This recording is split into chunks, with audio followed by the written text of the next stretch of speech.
જય દ્વારકાધીશ. જય દ્વારકાધીશ. અમૃત પુષ્પ કેન્દ્ર ચલાલા ભાવેશભાઈ ઠુમર. અમૃત પુષ્પના સેવનથી ખૂબ જ સરસ રિઝલ્ટ મળ્યું છે. ભાઈ આવ્યા છે, એમની સાથે વાતચીત કરીએ. ભાઈ, કયું ગામ? બગસરા. તમારું આખું નામ જણાવો. રવિભાઈ કાંતિભાઈ પ્રજાપતિ. હવે આપ અમૃત પુષ્પ કોના માટે અને શું તકલીફ માટે લઈ ગયા હતા ભાઈ? મારા મમ્મી માટે લઈ ગયો. શું તકલીફ હતી તમારા મધરને? થાઇરોઇડ ની તકલીફ હતી અને લોહી ઉડી જતું. એટલે કઈ રીતનું હતું? શું શું પરિસ્થિતિ શું હતી છેલ્લે? પરિસ્થિતિ 30 કિલો વજન હતું. બરાબર. હા હા. અત્યારે 34 કિલો. ના ના, ત્યારે જે કેટલા ટાઈમથી ને કેટલા સમયથી પીડા ભોગવતા હતા? એટલે જમતા નહીં, પ્રવાહી ઉપર જ હતા. કેટલા વર્ષથી? 2 વર્ષ થયા. પછી હાલવું ચાલવું ખાવું પીવું? કાંઈ નહીં, એમને પથારી ઉપર. 2 વર્ષથી પથારીમાં હતા. 2 વર્ષ. આના માટે ટ્રીટમેન્ટો કેટલીક કરાવી હશે અંદાજિત? ઘણા દવાખાના કેટલાક રકમો બગાડી રકમો અંદાજિત? 4 લાખ રૂપિયા. 4 લાખ રૂપિયા. પણ પથારી જેવું જીવન હતું. જીવન. ઉભા થાય એવા કોઈ ચાન્સીસ તમને દેખાતા નહોતા. નહીં. ત્યાર પછી આપણે અમૃત પુષ્પની કેટલી બોટલનું સેવન કર્યું ભાઈ? 6 બોટલ. 6 બોટલનું સેવન કર્યા પછી એમની બીમારીની અંદર શું શું રાહત થઈ? અત્યારે હાલે ચાલે છે. બરાબર. જે વ્યક્તિ પથારી વશ હતી એને બદલે અત્યારે આજુબાજુમાં જવું, ખાવું પીવું એ બધું કેમ છે? અત્યારે ખાવાનું કેટલું છે?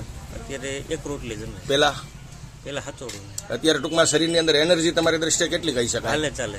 હાલે છે. જે પથારીમાં હતા એના બદલે હાલવા ચાલવાનું ચાલુ થઈ ગયું. એટલે અત્યારે આપણે રિકવરી તરફ ઘણા ખરા છે. તો તમારી દ્રષ્ટિએ કેટલું રિઝલ્ટ કહી શકાય અંદાજિત?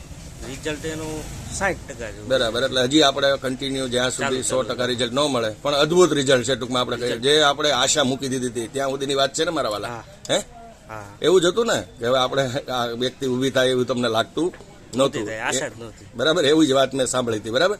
તો અત્યારે હાલમાં ખૂબ ભગવાનની દયા થઈ ગઈ. તો તમારો ફોન નંબર જણાવો પ્રભુ.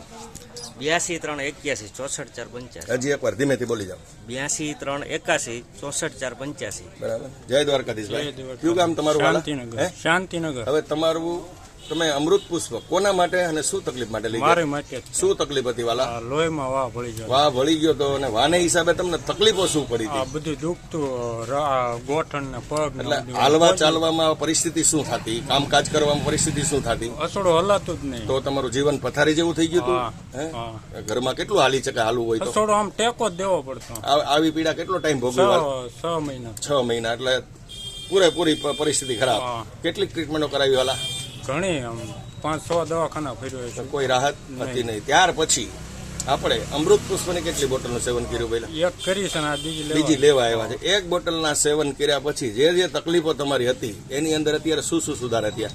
50% ફેર પડી. આમ હાલવું ચાલવું હોય તો અત્યારે કેટલું કરી શકો? ઘણો ફેર. કેટલું કરી શકો?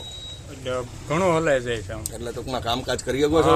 પેલા બધું આ હાથ બાદ બધું આમ હવે વળવાનું. બધું ટૂંકમાં કમ્પ્લીટ ટૂંકમાં આમ તો રિઝલ્ટ ગણો તો કેટલું કહી શકાય? 50%. 50% બરાબર. 1 બોટલની અંદર.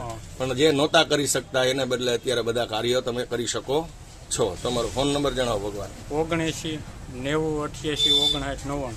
એકદમ ધીમેથી અને જોરથી બોલો. 79 90 88 59 99. હવે આવી તકલીફ વાળા કોઈ લોકો તમારી આગળ અમૃત પુષ્પ વિશેની જાણકારી માંગે પ્રભુ, તો પ્રેમથી અમૃત પુષ્પની માહિતી આપજો. જય દ્વારકાધીશ. જય દ્વારકા. જય ગુરુ મહારાજ. જય ગુરુ. જય દાન મહારાજ. જય દાન મહારાજ. જય સિયારામ. જય શ્રી રામ.